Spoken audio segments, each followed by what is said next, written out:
Queridos amigos, bienvenidos a Espinosa Libertad, su programa ahora en periodo de confinamiento, así que lo grabamos desde casa, lo cual nos da más libertad, se puede fumar, se puede beber, estamos tranquilamente y estamos con un economista de nivel, alguien que de verdad sabe lo que dice, alguien que de verdad ha leído sobre el tema y alguien que es tan raro, que lo que más le gusta es la teoría monetaria. No me preguntéis, hay gente para todo, hay gente que pone mariposas en la escuela con chinchetas en el salón de su casa, hay gente que hace cualquier cosa, y como somos liberales todo nos parece bien. Pero a Dani lo que le apasiona es la teoría monetaria. Y se lo garantizo yo, que soy su amigo, que tú a Dani le das media botella de ron y a las 3 de la mañana se te pone a hablar de teoría monetaria.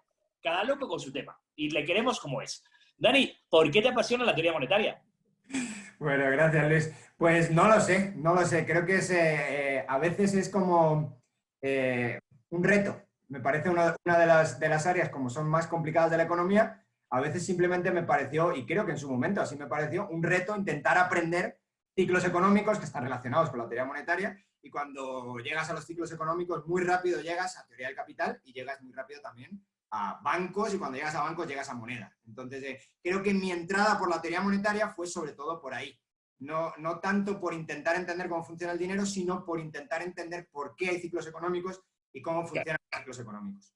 Yo quiero decir que hoy estaba dando una clase sobre Milton Friedman a mis alumnos y también estaba hablando un poco de teoría monetaria y yo he dicho prácticamente lo mismo. La teoría monetaria yo creo que es uno de los temas más difíciles de entender de la economía. Es decir, si tú tienes una respuesta sencilla a qué es el dinero, probablemente es que no has entendido muy bien qué es el dinero. Es decir, cualquier respuesta va a ser complicada y matizada. Y a mí me sorprende mucho cómo hay tantos economistas, creo que tú has hablado, que no tienen una teoría monetaria ni medianamente sólida, que no tienen teoría del capital, y hacer economía sin teoría del capital yo no entiendo muy bien, y que no tienen una comprensión cabal de cómo funcionan los bancos o el sistema financiero, lo cual es tremendamente complicado. Yo no quiero decir que yo lo entienda perfectamente, profundamente, pero desde luego sí que creo que es uno de los campos más difíciles de la economía y que más se requieren de estudio y entendimiento. Pero, sin embargo, la mayor parte de los economistas van por el mundo sin tener una respuesta muy clara a estos tres temas. Sí, bueno, lo que estudias en la macro, que más o menos es lo que más o menos entienden todos los economistas, es que hay una teoría cuantitativa y tú dices, Sí. bueno, pues tiro más dinero y genera inflación, lo cual a grandes rasgos es cierto, aunque hay muchísimas matizaciones luego, y por ejemplo no podemos llegar a entender muchas veces, y a veces a los austríacos les pasa esto también, cómo puede ser que pues, la Fed tire tanto dinero a la economía, aunque en realidad no lo tira, este es el problema. La Fed cree tanto dinero y aún así no hay inflación, y esto, pues para esto hay que tirar un poquito más de la cuerda, y yo creo que en general, como tú dices, en la teoría monetaria siempre hay más profundidad de la que parece aparentemente. Creo que en toda rama del saber esto pasa, casi siempre, es decir, Sí. pocas pinceladas y creo que sé algo, es el efecto este tan famoso que se ha puesto ahora de moda, el Dunning-Kruger, ¿no? Creo que sé, y cuando te empiezas a meter un poco más adentro dices, joder, no tengo ni idea, y si estás adentro dices, no tengo todavía menos idea, y cada vez que intentas aprender más, en realidad sales con más dudas. Entonces, quizá uno de los temas que más me he metido a estudiar yo, básicamente es el tema también de la tesis doctoral, y el tema que además a los austríacos parece que también les gusta bastante, es el tema ciclos y moneda. Pues es uno de los temas en los que vas, aprendes, y cuando te quieres dar cuenta dices, joder, no sé absolutamente nada.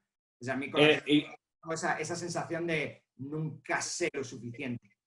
Quizás, Dani, dejamos la pregunta de la teoría cuantitativa del dinero porque la pregunta es, o es una tautología, porque al final das la V por descartada y al final es una ecuación que se cumple a sí misma porque tienes una variable residuo y entonces se te queda sin contenido, o es mucho más complicada porque también todo depende de cómo definas la M, porque la M, ¿qué quiere decir? Me cero menos es la V como No es la nada. defines, O sea, la M la es, P la es sacas. el IPC, no es inflación, la inflación es más complejo que IPC, la Y, el PIB tampoco te lo mide completamente, luego o es una tautología o es mucho más complicada y luego al final no vas a poder porque depende de Claro, otra y cosa. aparte, no es lo mismo teoría monetaria que ecuación cuantitativa del dinero. Son cosas diferentes. La teoría cuantitativa está con nosotros, lleva con nosotros desde la escuela de Salamanca, que más o menos se dieron cuenta de que llegaban metales de América, de que generaban inflación en España, de que de España se iban a otro lugar y generaron inflación en otro lugar. Y luego, curiosamente, y esto es lo interesante, que puede que hasta sea falsa,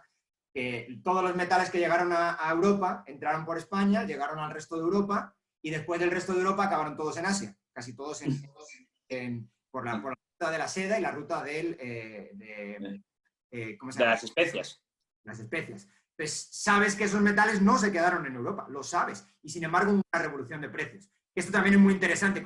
Lo bonito de estudiar historia monetaria o historia económica es que revolución de precios. Seguro que tú lo sabes, Luis, pero ¿cuál es la inflación que hubo en el siglo de la revolución de precios? 2% al año.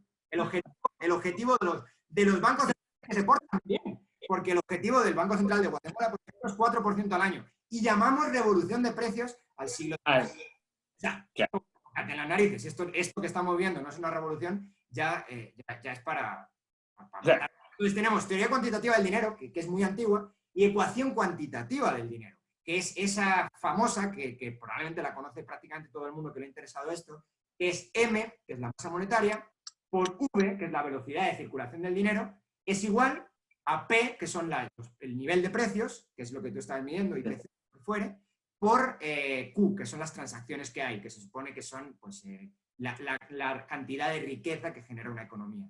Entonces, claro que es una tautología, es que no puede no ser cierta. Además, no solamente es que no pueda no ser cierta, sino que tenemos 3 inputs, la M lo sabemos, la intentamos estimar, que tampoco es que la sepamos, pero los índices de precios nos dan una idea de cuánto suben los precios.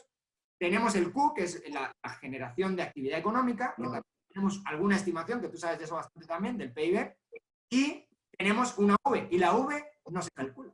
La V. Tengo la V que no la sé, tengo P y tengo Q, tengo esas 3 cosas, ¿y cómo calculamos la velocidad de circulación del dinero? Es lo otro, es lo que no cuadra en la ecuación que dices tú. No, claro que es cierta, claro que es una tautología, es que estás dejando algo libre, claro, es forma de medir, y esos son los multiplicadores que se llaman, o son los claro. velocidad de circulación del dinero. Entonces, Pero, Dani, que vamos al principio, que le hemos explicado la teoría cuantitativa y ¿qué es el dinero? Dinero, es casi más difícil que cuando me has preguntado la definición de economía. Me preguntaste la otra vez la definición de economía. Dinero, la forma más sencilla que todo el mundo más o menos está de acuerdo, es la de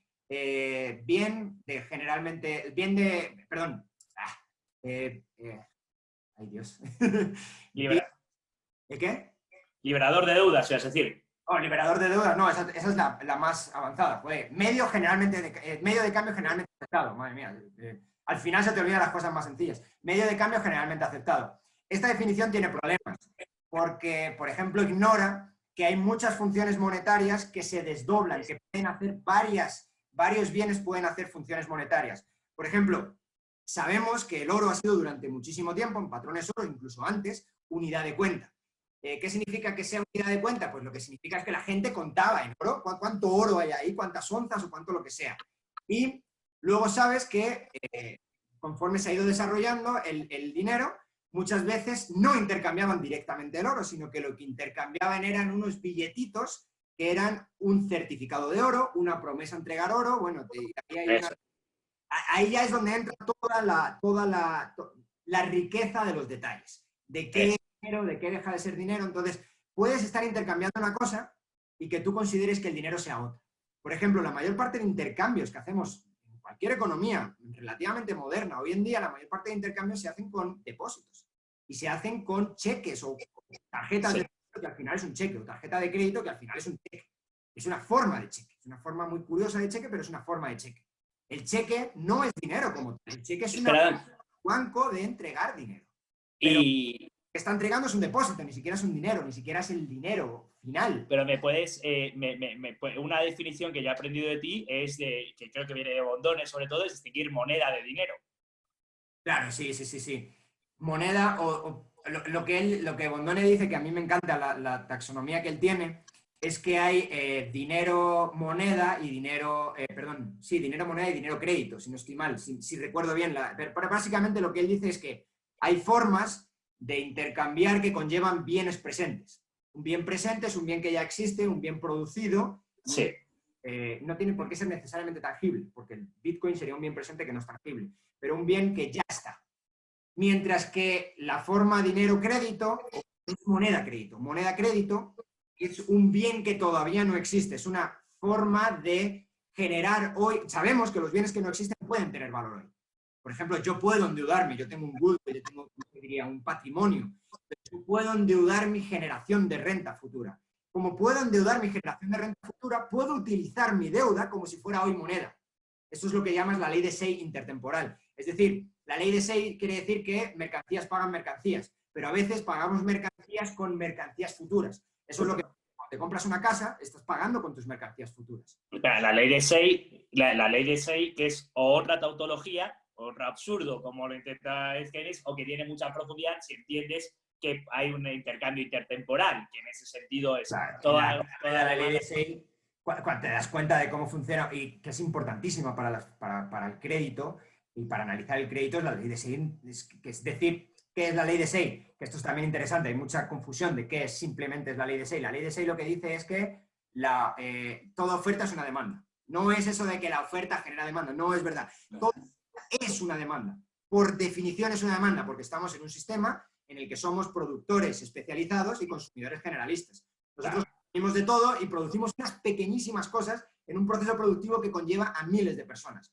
¿Eso qué significa? Que lo que yo produzco tiene un valor casi cero para mí y lo que producen el resto tiene un valor relativamente alto. Por lo tanto, tengo que cambiar. Y cada vez que yo ofrezco algo, sea un programa en televisión, como el que estamos haciendo ahora, sea una clase, sea una predicción de trends o lo que fuere, cada vez que yo ofrezco algo de eso, pues mi oferta en realidad es una demanda. ¿Una demanda de qué? De esta computadora que tengo aquí, de mi libro, de mi camisa, de lo que fuere, de las cosas que... Entonces, eso es la ley de Say.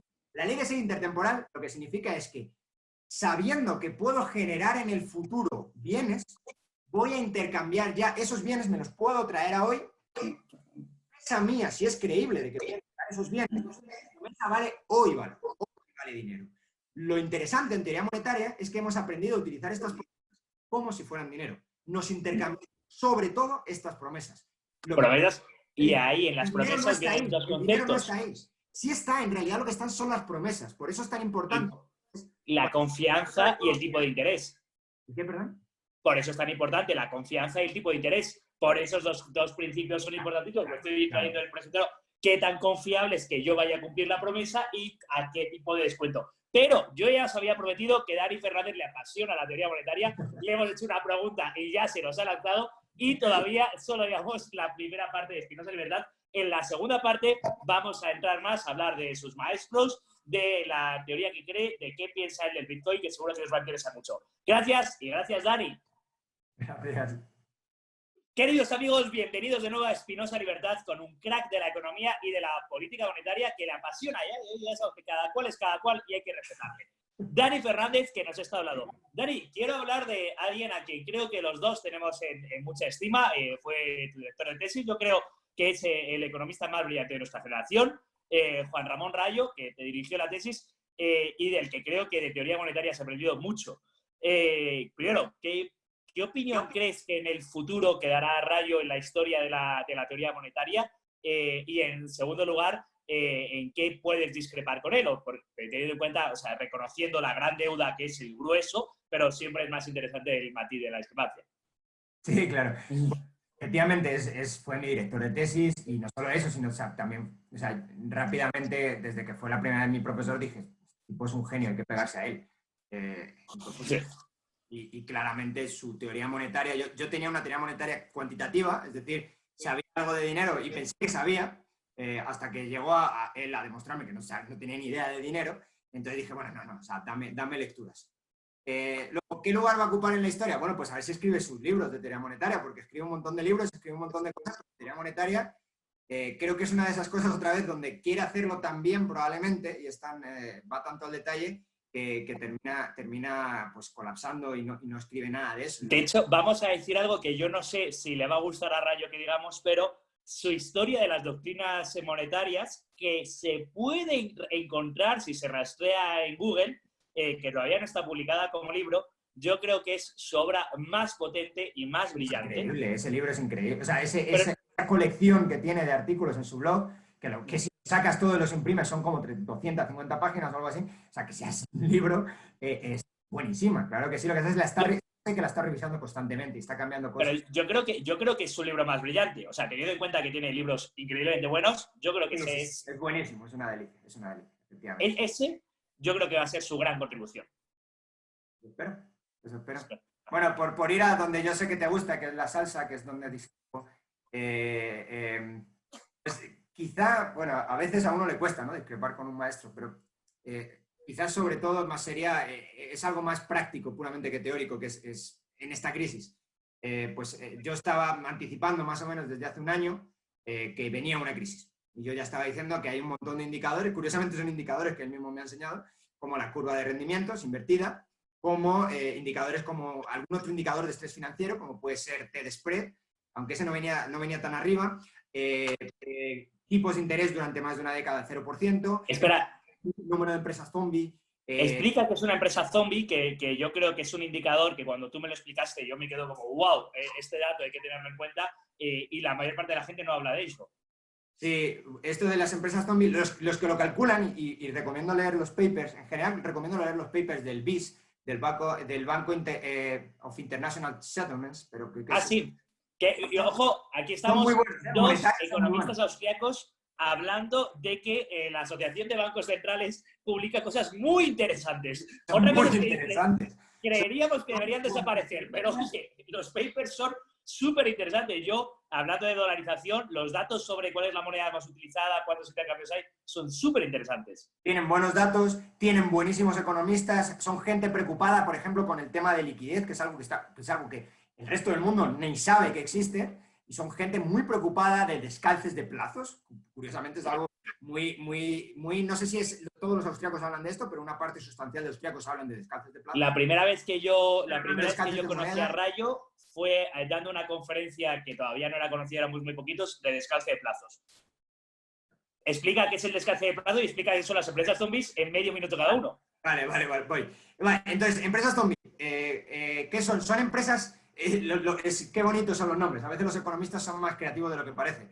Son empresas que se mueven, son empresas que hacen cosas, que operan en el mercado, pero por dentro están muertas, como los zombies. O sea, se mueven, están muertos, no hay nada, no hay alma, no hay nada.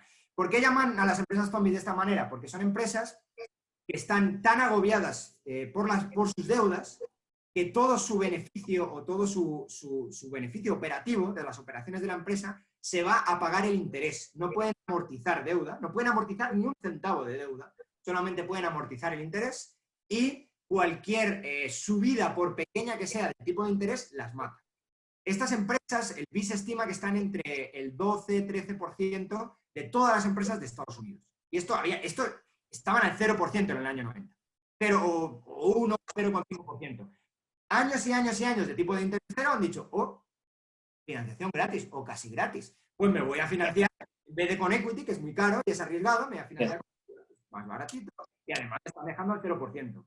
¿Qué ha pasado? Espera, son empresas, Dani, voy a reexplicar, son empresas que en circunstancias normales, en una teoría del dinero normal, es decir, normal, entendiendo por lo que a lo largo de la historia ha sido normal, que evidentemente tienes que pagar tipo de interés por el dinero porque estás prestando dinero de otra persona, por supuesto tienes que pagar un tipo de interés razonable que sea 3, 5, 7%, serían empresas que no estarían sobreviviendo, que simplemente no existirían. Es una de las razones por las que Trump estaba empezando a atacar mucho a la Reserva Federal. De hecho, Trump probablemente es el presidente que más ha atacado a la Reserva Federal desde Nixon, que se dice pronto.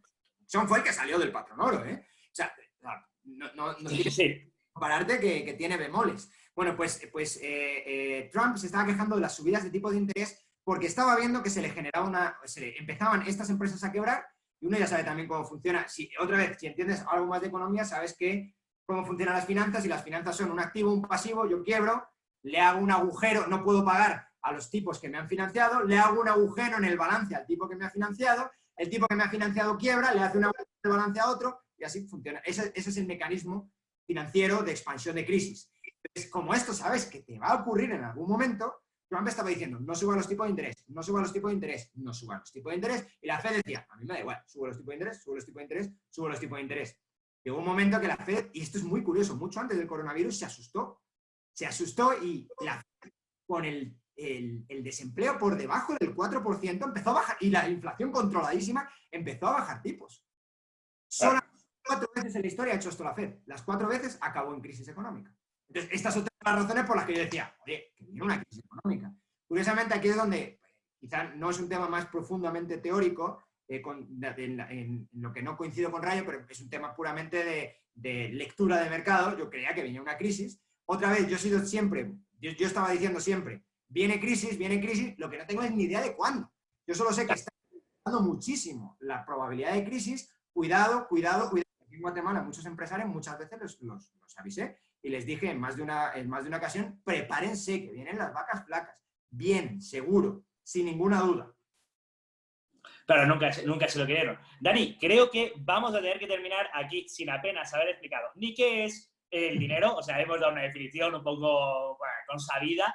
No hemos profundizado en el funcionamiento de un banco. No hemos profundizado en el fundamento de un banco central, leer un balance de un banco central. No hemos profundizado en la teoría del ciclo. No hemos profundizado en la crisis que se viene. Creo, Dani Fernández, que lo que vamos a hacer es, con todos mis respetos, te vamos a volver a invitar a Espinosa Libertad para volver a hablar todavía más de todos estos temas y todo lo que queda. De hecho, apúntame unos 10 o 12 programas para lo de... Sí, ya lo vamos a llamar Espinosa Libertad con Dani Fernández y ya hacemos un... Ahí lo dejamos. Yo creo que voy a decir 2 o 3 frases de las que has dicho de conclusión.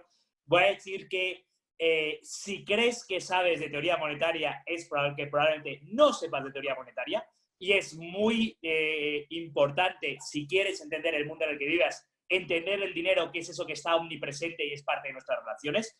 Creo que también es muy importante tener una teoría del dinero, una teoría del capital, el funcionamiento de los bancos, del balance de las empresas. Todo eso son parte de lo que te hace ser mejor economista, entendiendo por el economista el que es capaz de entender la realidad en la que vive, la realidad económica, la realidad de intercambio en la que vive. Creo que eso es muy importante.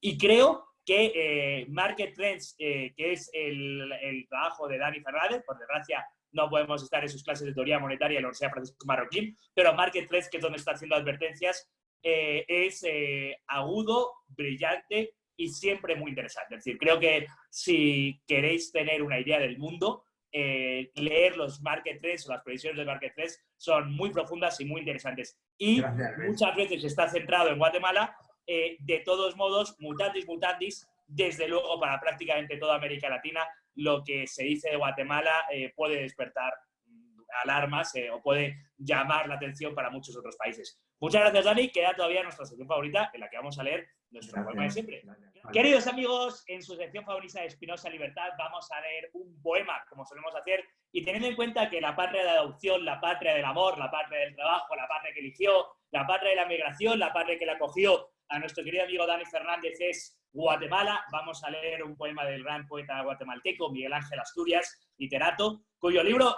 Tirano Banderas creo que es imprescindible para entender las tiranías. Este poema que es el caso de hablar. Madre, te bendigo porque supiste hacer de tu hijo un hombre real y enteramente humano. Él triunfará en la vida. Se marcha y es el caso de hablar de su regreso. Cuando veas volver en un día de fiesta un viador que en la mano luzca preciosas joyas y haga notorio paso y ademán, insolencia, dinero o buena suerte. No salgas a su encuentro, puede no ser tu hijo. Madre, si mirando el camino se acongoja tu alma y tras la tapia asoma entonces un caminante que trae gran renombre, espada poderosa, ceñidas armaduras, en la frente la palma de la victoria y gesto de sigamos adelante, por mucho que eso valga, vale muy poca cosa. El poder de la espada, el oro y el renombre. No salgas a su encuentro, puede no ser tu hijo. Madre, si esperando el aroma de una flor en un día de otoño gris de tu mundo, oyes que alguien te llama y te dice, señora, allá por el camino viene un gran señor del brazo de su amada, conoce todo el mundo, en la púlpila clara trae la mar que añora y en su copa de miel es un sabor de ventura. No salgas a su encuentro, puede no ser tu hijo. Madre, si en el invierno, después de haber cenado, estás junto al brasero pensando con desgano, oídos en la lluvia que cae sobre el techo, y en eso, puerta de viento, es alguien que ha entrado, descubierta la frente y herramienta en la mano, levántate a su encuentro porque tienes derecho de abrazar a tu hijo, de quien existe un hombre que vuelve de la vida con el jornal ganado. Qué bonito. Y además, nosotros que somos inmigrantes con la madre esperando al otro lado del mar, es importante, no son los triunfos los que te dan el retorno, sino que es el amor de la madre. Un abrazo muy fuerte, Dani. Es un placer siempre estar contigo y esperamos que volvamos a vernos muchas veces en Espinosa Libertad. Un abrazo, Luis. Muchas gracias por invitarme. Chao.